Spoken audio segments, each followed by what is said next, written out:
নামক পালকিতে চড়ে আমরা কবরের ভেতরে ঢুকি। মরণ হলো প্রথম পর্ব, কবর হলো দ্বিতীয় পর্ব। জোরে কোন ঠিক কিনা?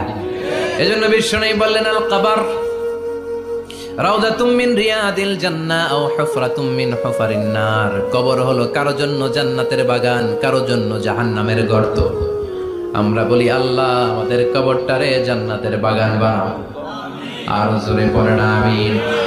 আবার বিশ্বনবী বললেন, ইন্নাল কবরা আউয়াল মানজিল মিন মানাজিলিল আখিরাহ। কবর হলো আখিরাতের মানজিলগুলোর প্রথম মানজিল।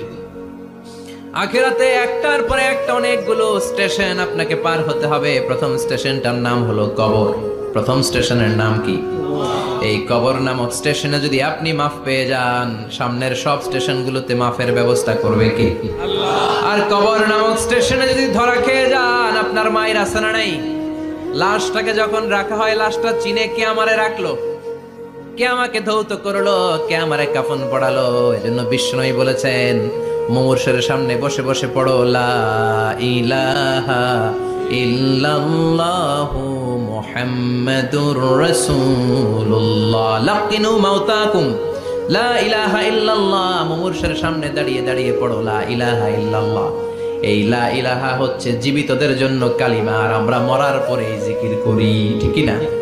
আমাদের দেশের অনেক জায়গায় লাশ নিয়ে কবরে যাওয়ার সময় লা ইলাহা পড়ে না। না, এটা আগের জিকির, মরার আগের জিকির। মরার আগে আপনাকে অ্যানাউন্সমেন্ট দিতে হবে, আল্লাহ ছাড়া কোনো ইলাহ নাই, বিশ্বনবী হচ্ছেন শেষ নবী এবং রাসূল। চিল্লায় বলেন ঠিক কি না?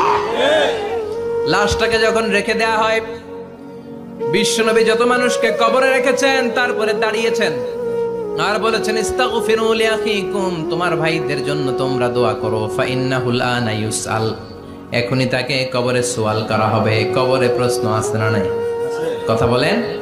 বিশ্বনবী খাদিজাতুল কুবরা, ওনার প্রথম স্ত্রী খাদিজাতুল কুবরা তাহেরাকে কবরের মধ্যে রেখে দিয়ে কাঁদতে শুরু করলেন। চোখের পানি ছেড়ে অনেক দোয়া করলেন। দোয়া শেষে সব সাহাবারা ঘরে ফিরে যায়, বিশ্বনবী যায় না। সাইয়েদনা আবু বকর বললেন, ও নবী চলেন ঘরে যাই। অনেক তো দোয়া করলেন। বিশ্বনবী বললেন, আবু বকর তুমি যাও, আমি যাব না। এইটা সাধারণ মহিলা না, এটা বিপদের দিনের সঙ্গিনী খাদিজা। মক্কায় যখন আমার কেউ ছিল না, খাদিজা আমারে ভুলে নাই। 3 বছর কাফিররা আমাকে জেলখানায় বন্দি রেখেছে, নাম শিয়াবে আবি তালেবের জেলখানা। আমার স্ত্রী ওই জেলখানার জীবনেও আমারে ছাড়ে নাই। আমার সাথে 3 বছর খাদিজাও জেল খেটেছে। এই একটাই মহিলা, যেই মহিলাকে আল্লাহ আরশের উপর থেকে সালাম দিয়েছে, মহিলাটার নাম খাদিজা। আল্লাহু আকবার। আমার সব সন্তান আল্লাহ খাদিজার পেট থেকে দিয়েছে।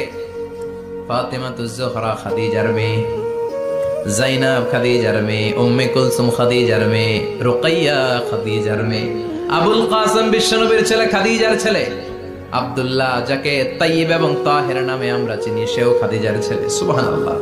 ও আবু বকর, আমার এই কলিজার টুকরা প্রিয়তমা খাদিজারে রেখে দিয়ে কেমনে বাসায় যায়? তুমি যাও, আমি দাঁড়িয়ে থাকবো।